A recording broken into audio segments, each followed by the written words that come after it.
ये हमारे लिए भी बहुत ही सौभाग्य की बात है कि संजय ने मुझे याद किया कि कुछ खेल कूद के संबंध में मैं कुछ बात कहूं। मैं स्वयं भी खिलाड़ी रहा हूं और स्कूल, कॉलेज, यूनिवर्सिटी भी रिप्रेजेंट किया हूं अपने समय में, इसलिए मैं इसकी महत्ता अच्छे ढंग से समझता हूं। और मैं यह भी कहूं कि संजय जब बिहार सरकार में स्पोर्ट्स विभाग में कार्य कर रहे थे और स्वयं इन्होंने भी भारत का प्रतिनिधित्व किया है एशियाड 1982 में, और जब मैं मुजफ्फरपुर में समाहर्ता था 1990-91 में, तो हम लोगों ने आईटीसी मुझे लगता है fifth inter state championship, athletic championship हम लोगों ने आयोजित किया था और संजय की काफी बड़ी भूमिका थी। उस समय मुजफ्फरपुर के जितने भी हमारे खिलाड़ी थे और खेल कूद में जो रुचि रखते थे, सबसे मुलाकात हुई थी और वह संबंध बराबर बना रहा। और इन लोगों ने क्या क्या किया है इन वर्षों में मैंने देखा है, इसलिए मुझे काफी खुशी है कि सेवानिवृत्ति के बाद भी संजय इसको और आगे बढ़ा रहे हैं। हम लोगों का भी योगदान सब इसमें रहेगा। मैं जानता नहीं हूं, चूंकि देख नहीं पा रहा हूं कि किस उम्र के लोग हैं और क्या किस प्रकार की बात मैं कहूं, लेकिन खेल तो मैं समझता हूं कि पढ़ाई के साथ खेल कूद भी दोनों एक कॉम्प्लीमेंट्री विषय है। सिर्फ अगर आप चाहेंगे कि हम पढ़ाई लिखाई से ही अपनी इच्छाओं की पूर्ति करें, देश में जो हम कंट्रीब्यूट करना चाहते हैं, विश्व निर्माण, राज्य निर्माण, राष्ट्र निर्माण और कम्युनिटी के भाईचारा के विषय में, अगर हम सिर्फ पढ़ाई लिखाई से कर लें तो वह संभव नहीं है। लोग कहते भी हैं strong mind in a strong body. जब तक शरीर मजबूत नहीं है, स्वस्थ नहीं है, तब तक विचार भी स्वस्थ और मजबूत नहीं हो सकते हैं। विचारों को मजबूत करने के लिए जरूरी है कि एक स्वस्थ शरीर की आवश्यकता है। और खेल कूद से जो एक कैरेक्टर निर्माण होता है, जो चरित्र निर्माण होता है, वह निर्माण हम क्लास में बैठा करके या लाइब्रेरी में किताबों को पढ़ा करके वह चरित्र निर्माण नहीं कर सकते। यह तुम स्पष्ट है। आप देखे होंगे, मैं बुराई कहीं नहीं कर रहा हूं, लेकिन हम लोग सब, मुझे सौभाग्यवश यह अनुभव भी, अवसर भी मिला कि मैं 37 वर्ष 1 महीने सरकार में नौकरी किया मैंने, और वहां भी हमने देखा जो आकांक्षाएं हैं जनता की, जो लोग अपेक्षा करते हैं और किस प्रकार हम डिलीवरी कर रहे थे। काफी सुधार की उसमें आवश्यकता है। मैं नहीं कहता हूं कि बाकी दोषी हैं, मैं भी दोषी हूं, लेकिन वह वातावरण नहीं निर्माण हो पाता है। क्यों? कि अधिकांश लोग जो हम सेवा में हैं अभी, हम लोग सब लाइब्रेरी में बैठ के पढ़ने वाले थे, जो एक एकांत में बैठ के खूब पढ़े, खूब रट्टा लगाए, खूब तैयारी किया, हम लोगों ने इम्तिहान दिया और उसके बाद समाज की गूढ़ बातों से दूर रहे, समाज की विषमताओं को नहीं समझे, एक भाईचारा नहीं समझे और एक नीड जो समाज की है वह नहीं समझ पाए। अगर खेल कूद के मैदान में रहते तो जो एक भावना बनती है, जो मैंने एक स्ट्रॉन्ग कैरेक्टर का निर्माण होता है, एक कॉन्फिडेंस बिल्डिंग होती है, एक आत्मविश्वास बनता है, एक रिस्क टेकिंग एबिलिटी होती है। अगर आप क्रिकेट भी देखते होंगे, जो बॉलर है बॉल करता है तो कभी पेस बॉलर भी एक लूज बॉल देता है, वो टेम्प्ट करता है बॉलर को, तो मैंने एक उसको रिस्क टेकिंग एबिलिटी है, उसको डर भी है कि छक्का लग जाएगा, बट उसको ये भी एक चांस है कि कैच हो जाएगा, बट वो रिस्क लेता है। और आज सरकार संचालन में हम लोगों ने देखा है कि रिस्क टेकिंग एबिलिटी समाप्त हो गई है। सब कुछ सुरक्षित रहना चाहते हैं, कितने हम सेफ हैं, किस निर्णय को लेने से हम कहां झंझट में पड़ जाएं, तो निर्णय मत लो। सबसे बढ़िया स्थिति यह है। खेल के मैदान में आप नहीं कर सकते, 1 घंटा में निर्णय होना है, आप जीत है कि आपकी हार है। तो यह एक रिस्क टेकिंग एबिलिटी बढ़ाता है। अगर आप गोलकीपर हैं, बॉल मारा किसी ने गोल में, अगर नेट में शूट किया और बहुत बाएं तरफ है, आपको डाइव लगाना है, आप गिर के चोट लगेगा नहीं लगेगा, बॉल रोकना है, वो रिस्क लेना है आप। तो एक रिस्क टेकिंग एबिलिटी बढ़ाता है, अनुशासन सिखाता है। वह अनुशासन फिर कहीं नहीं हो सकता है। खेल के मैदान में कितना भी बढ़िया हम खिलाड़ी हो सकता है अगर रेफरी ने विसल मार दिया और कहा कि फाउल मेरा है, बहुत हो सकता है तो दबे जवान में एक बार रेजिस्ट कर सकता हूं, नहीं तो बॉल छोड़ करके मुझे पीछे आ जाना है। नहीं आऊंगा तो तत्क्षण निर्णय है, रेफरी अपने पॉकेट से येलो कार्ड निकालेगा, कहेगा येलो कार्ड, फिर भी मैं बहस करूंगा तो रेड कार्ड, फील्ड से बाहर चलिए। निर्णय तुरंत है, इसलिए धैर्य भी सीखना पड़ता है। मैं गलत पर नहीं था, फिर भी गलती निर्णय हो गया, फिर भी उसे स्वीकार करना पड़ता है। तो यह सब जो एक कैरेक्टर है, एक स्ट्रॉन्ग कॉन्फिडेंस, एक रिस्क टेकिंग एबिलिटी, एक अनुशासन, एक न्याय, एक फेयरनेस है गेम में कि ठीक है भाई, एक अथॉरिटी का रिस्पेक्ट है। एक अथॉरिटी है भाई, वो है हमारा टीम कैप्टन है, कैप्टन ने मुझे कहा कि तुम बाहर चले जाओ, दूसरा अंदर आएगा, या हमारे स्पोर्ट्स मैनेजर ने कहा, उसे स्वीकार करना है। उस समय हम फील्ड में खड़ा होकर बहस नहीं करते हैं, हम तुरंत निर्णय लेते हैं। और ऐसे बहुत सारे क्षण आएंगे जिंदगी में, हर में, परिवार में, सरकार में, जब आपको निर्णय लेने की आवश्यकता होगी। यह न्याय, फेयरनेस, अनुशासन, यह सब सिखाता है। और शीघ्र निर्णय, सरकार में हम आज यही कहते हैं कि ना पैरालिसिस हो गया है, निर्णय नहीं हो रहा है। लोग करप्शन से उतने पीड़ित नहीं है जितने अनिर्णय से पीड़ित हैं, कि लंबे लंबे फाइल्स जमा होते चले जा रहे हैं। तो यह सब हम समझते हैं कि फील्ड से ही सीख पाते हैं। और कुछ भी अगर चलाना है अच्छे ढंग से, तो सबसे बड़ी चीज है टीम वर्क, टीम स्पिरिट। चाहे सरकार हो, चाहे एक पॉलिटिकल पार्टी हो, चाहे आपको परिवार हो। अगर परिवार के 4 सदस्य हैं और चारों 4 दिशा में खींचते रहेंगे तो परिवार कभी सफल नहीं हो सकता। हम तो खेल में हर चीज टीम ही बोलते हैं, cricket team, football team, hockey team, कुछ भी है तो वॉलीबॉल टीम, टीम है। अगर हम अकेला चाहेंगे, एक सेल्फिश नेचर से हम चाहेंगे कि ठीक है मैं ही गोल करूं, मैं ही बनाऊं, तो 1-2 बार सक्सेस हो सकता है, लेकिन लंबे दूर के आप खिलाड़ी नहीं हो सकते, लंबे दूर के घुड़सवार नहीं हो सकते। इसलिए एक टीम स्पिरिट, टीम में कैसे काम करना है, कैसे कमजोर को भी साथ लेके चलना है, कैसे मजबूत का अनुकरण करना है, यह सब एक टीम स्पिरिट आपको वहीं से आता है। डिटर्मिनेशन आता है, सरकार जिंदगी में चैलेंजेस फेस करने की क्षमता बनती है। इसलिए यह तो एक कैरेक्टर निर्माण की बात हुई। दूसरी बात भी मैं यह भी कहूं कि एक स्वास्थ्य की भी बात है, कि आप स्वस्थ शरीर में, जो मैंने कहा एक स्वस्थ दिमाग हो सकता है, वह भी एक है। तो अगर आप खिलाड़ी हैं, खेल के मैदान में हैं, तो बहुत सारी चीजों पर ध्यान देने की आवश्यकता है। एक तो अपने स्वास्थ्य पे ध्यान देना है। तो अगर स्वास्थ्य पे आप ध्यान देते हैं तो आपके डाइट सही है। आप बहुत, आज का क्या है, आज का युवा अधिकांशतः पसंद करेगा चिप्स हो, बर्गर हो, पिज्जा हो, कोक हो, जो बहुत सारा हो सकता है। मैं नहीं कहता हूं कि आप नहीं खाएं, लेकिन एक संतुलित आहार जरूरी है अपने बॉडी को फील्ड में सही ढंग से खड़े होकर के करने के लिए। तो अगर स्वस्थ रहेंगे तो उत्पादकता भी बढ़ती है देश की, लोग बीमार भी नहीं पड़ेंगे, कम बीमार पड़ेंगे, छुट्टियां कम लेंगे, काम चलता रहे। कभी पूछिए कि क्या है साहब, बीमार हैं, अगले सप्ताह आपका काम होगा। तो अगर आप स्वस्थ रहेंगे तो एक स्वास्थ्य के प्रति भी काफी बड़ी भूमिका इसकी होती है। और दूसरा, उत्पादकता बढ़ती है।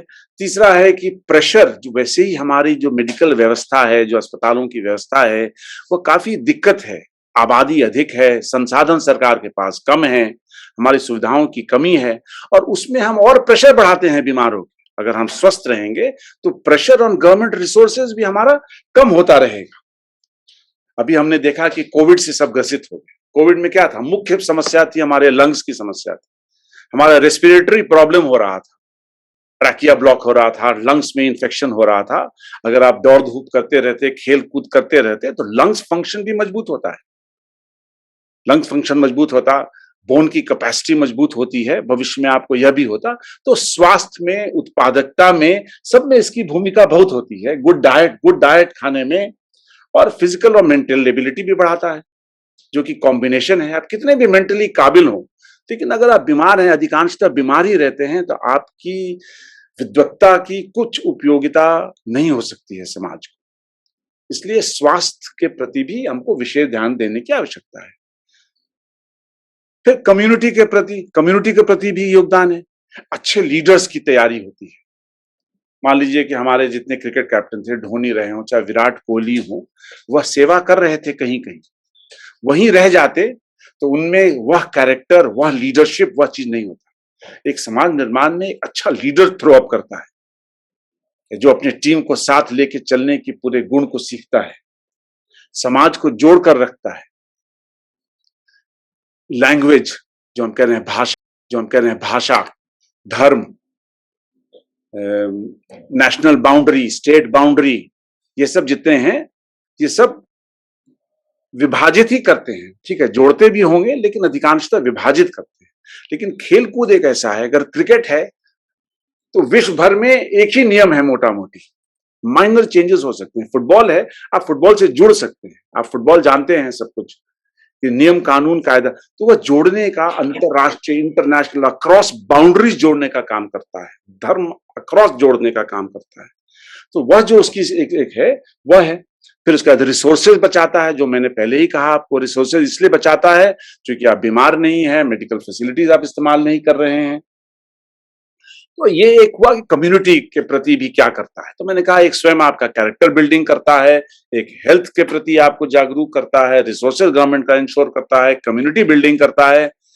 फिर अगर हम देखें जो सहभागिता, हम बार बार कहते हैं, सभी जितने हमारे नेतागण भी हैं, बार बार हम कहते हैं कि भाई जेंडर इक्वालिटी होना चाहिए, विमेन एम्पावरमेंट होना चाहिए। इससे बढ़िया विमेन एम्पावरमेंट का कोई स्रोत नहीं है।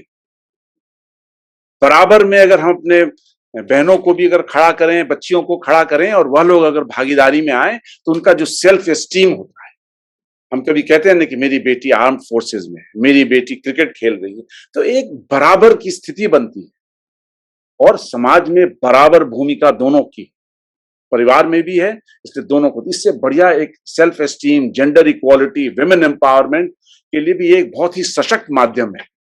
तो मैं तो चाहूंगा कि इसको हम लोग को करना चाहिए। ये सब तो जनरल है, मैं नहीं समझता हूं कि मैं नई बात कह रहा हूं, सब समझ रहे होंगे, लेकिन मैं कोशिश कर रहा हूं कि अपनी टूटी फूटी बात, मैं बहुत कुछ तैयार करके नहीं आया, बस कुछ पॉइंट अभी लिख रहा था यहीं बैठ के अभी। तो इसमें मैंने कहा कि यह है। अब बात हुई कि प्रमोट कैसे करना है। तो प्रमोट, बिल्कुल सही बात है कि सरकार एक मुख्य अंग तो अवश्य है, लेकिन संपूर्ण अंग सरकार नहीं है, संपूर्ण भूमिका सरकार की कतई नहीं हो सकती। सरकार की महत्वपूर्ण भूमिका क्या है सरकार की, कि हमको नीति निर्धारण करना है, पॉलिसी फ्रेमवर्क तैयार करना है जिसमें हम स्पोर्ट्स को कैसे बढ़ावा दे सकते हैं। और इसमें बहुत आयाम है, मैंने पॉलिसी में बहुत सारे हैं। आपको रिजर्वेशन करना है स्पोर्ट्स में, रिकग्निशन करना है, अवार्ड करना है, फंडिंग करना है फॉर क्रिएटिंग बेसिक इंफ्रास्ट्रक्चर। बड़े बड़े इंफ्रास्ट्रक्चर नहीं क्रिएट हो सकता है प्राइवेट सेक्टर से, एटलीस्ट आज के समय में। कुछ बड़े बड़े कॉर्पोरेट जरूर आगे आए हैं, जो लोग कर रहे हैं, लेकिन वह एक सीमित संसाधन हो सकता है। तो सरकार की भूमिका मैंने प्राइमरली रही एक नीति निर्धारण, ग्रांट्स इंफ्रास्ट्रक्चर बिल्ड करने के लिए, रिकग्निशन, अवार्ड, फिर विशेष कार्यक्रमों का आयोजन। प्राइवेट सेक्टर जरूर प्रमोट करता है, but inter district, inter state, inter zone, कुछ उस प्रकार के आयोजन हो जिसमें बड़े बड़े कुछ कार्यक्रम हो सेंसिटाइजेशन के, जो सरकार की एक भूमिका हो सकती है। लेकिन सरकार की भूमिका यहीं तक हमको सीमित रखने की आवश्यकता है। उसके बाद हमको प्रमोट करने के लिए स्पॉन्सर्स हैं, कॉर्पोरेट सेक्टर है। फिर संजय से कभी बात होते रही तो संजय ने भी कहा कि हाँ, कॉर्पोरेट सोशल रिस्पॉन्सिबिलिटी भी है, बहुत सारे लोग हैं जो फंडिंग कर रहे हैं, ऐसे लोगों को और प्रेरित करना है। लेकिन अगर ठीक से हम देखें सेक्शन 135 जो कंपनीज एक्ट कहता है सीएसआर, तो उसमें प्राइमरली है कि सीएसआर ट्रेनिंग के लिए सीमित है। अब ट्रेनिंग के दायरे में ही हमको सब कुछ लाना होगा, तब हम जाकर के क्वालिफाई करते हैं। ट्रेनिंग क्या चीज के लिए? ग्रामीण खेलकूद के लिए, जो नेशन से, देश से, सरकार से स्वीकृत या स्वीकार्य स्पोर्ट्स हैं उसके लिए, या इंटरनेशनल या ओलंपिक्स या पैरा ओलंपिक के ट्रेनिंग के लिए। तो थोड़ा सीमित दायरा है, लेकिन वह भी एक महत्वपूर्ण भूमिका है। फिर समाज की भूमिका है, माने गार्जियंस की भूमिका है, और बहुत बड़ी भूमिका है। हम लोग भी छोटे थे, बहुत सारे लोग जितने यहाँ बच्चे भी बैठे होंगे या जब बुजुर्ग भी होंगे, बहुत गार्जियन भी होंगे। हम लोग जब बच्चे थे तो हम लोगों से सब पूछता था कि भाई क्या बनोगे? डॉक्टर बनना चाहते हो, इंजीनियर बनना चाहते हो, वकील बनोगे? जितने जितने प्रोफेशंस हैं, प्रोफेशंस की बात होती थी कि इंजीनियर, डॉक्टर, वकील, आईपीएस अफसर, आईएएस अफसर, सरकार में नौकरी, टीचर, किसी ने यह नहीं पूछा खिलाड़ी बनना चाहते हो? दो तीन जो महत्वपूर्ण हैं सरकार के, नेता बनना चाहते हैं, माननीय मंत्री महोदय बैठे ही हैं, सरकार देश का नेतृत्व करते हैं, समाज का नेतृत्व करते हैं, ये एक बहुत बहुत महत्वपूर्ण भूमिका है। लेकिन कभी हमने किसी गार्जियन ने नहीं पूछा होगा बच्चा से, या तुम फिल्म एक्टर बनना चाहते हो? ये तीन प्रोफेशन है जो बहुत ही ग्लैमरस भी है, अच्छा भी है। जितने भी हमारे धोनी, कोहली, जितने भी खिलाड़ी, सब अच्छे खिलाड़ी हैं, सभी एथलीट, सभी जितने हैं, जितने अच्छे बड़े नेता हैं, जितने बड़े एक्टर्स हैं, सभी। लेकिन ये तीनों हो सकता है, तीनों कार्यक्रम जिन्होंने किया उसमें अधिकांश लोगों ने घर से छुप करके, डांट डपट सुन करके तब उन्होंने किया। यह एक ऑप्शन देना अनिवार्य है, और उस ऑप्शन को देने के लिए सरकार को एक रिकग्निशन और एक पॉलिसी फ्रेमवर्क ऐसा तैयार करना है कि जहां हम उसको भी बराबरी का दर्जा दें। तो एक एक मैंने वह भी है, तो गार्जियन का भी है।